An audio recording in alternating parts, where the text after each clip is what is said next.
Not just cows. There are animals quietly exploited by the ultimate predator on Earth, humans. We don't always take their flesh. Sometimes what we want is something smaller, something hidden, yet far more valuable. Something created naturally, never meant for us in the first place. Something slowly taken, collected, and transformed into luxury. Some of these animals are bred, raised, multiplied, turned into industries. But others are not that lucky. They are hunted, taken, again and again, until their numbers begin to fade, drifting closer to the edge of existence. This isn't just a story about animals. It's a story about how humans see nature, not as something alive, but as something to be extracted. Not its meat, not even the animal itself. The most sought-after treasure from the sperm whale is its waste.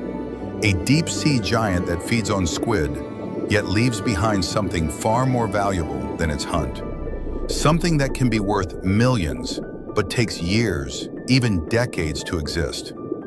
It all begins with a problem. Inside the darkness of its stomach, sharp, indigestible squid beaks refuse to break down. They linger, irritate, wound. So the whale does something unexpected.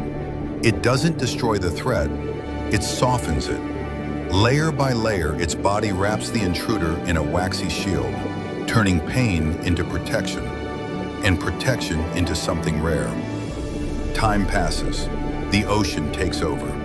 What was once a problem becomes a treasure, and one day it leaves the body, not as waste, but as ambergris, floating gold from the sea.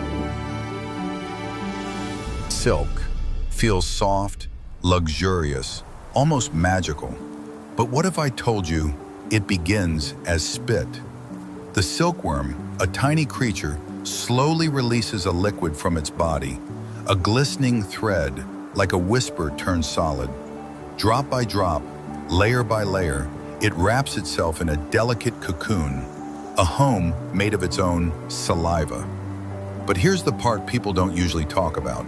Before the silkworm can transform into a moth, before it ever gets to break free, the cocoon is taken, heated, stopped, silenced, so the thread stays perfect.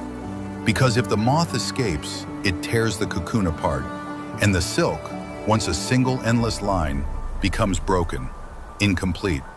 So every smooth strand of silk you touch was once a story that never got to finish. There is a gentler way, where the moth is allowed to live, to emerge, to fly. But beauty in that version comes fragmented, less perfect, yet more merciful. Silk is not just fabric. It is patience, transformation, and a quiet sacrifice woven into every thread. Ever heard of a perfume so expensive it feels almost mythical? Well, part of that scent once came from the body of a quiet mountain dweller, the musk deer. Despite its name, it isn't truly a deer. No antlers crown its head. Instead, it carries something far stranger, long, sharp fangs, like a gentle vampire of the forest. Hidden within the male's body lies a rare substance called musk, a scent so powerful it can make a fragrance last for days, even longer than memories. For centuries, humans chased this invisible treasure. But here's the darker truth. To take the musk, the deer must lose its life. And for just a small amount, many must fall. Now this quiet creature walks closer to silence, its existence fading, all for a scent that lingers in the air. Have you ever heard of a remedy made from a bird, but not its body, not its meat, not its feathers, something far more unexpected? The swiftlet creates it slowly, patiently, drop by drop, using nothing but its own saliva, until it hardens into a delicate white structure. What seems ordinary at first glance turns into something highly prized. Harvested, cleaned, and transformed into soups and silky, gel-like tonics. For centuries, especially across Asia, this creation has been believed to nourish the body, strengthen immunity, and even soften the marks left by time. But behind its elegance lies effort. It takes time to form, and even more effort to collect. So what many call a luxury remedy is in truth the quiet work of a small bird, building something valuable, one drop at a time. Pearls. They shine like luxury, but their story begins with discomfort.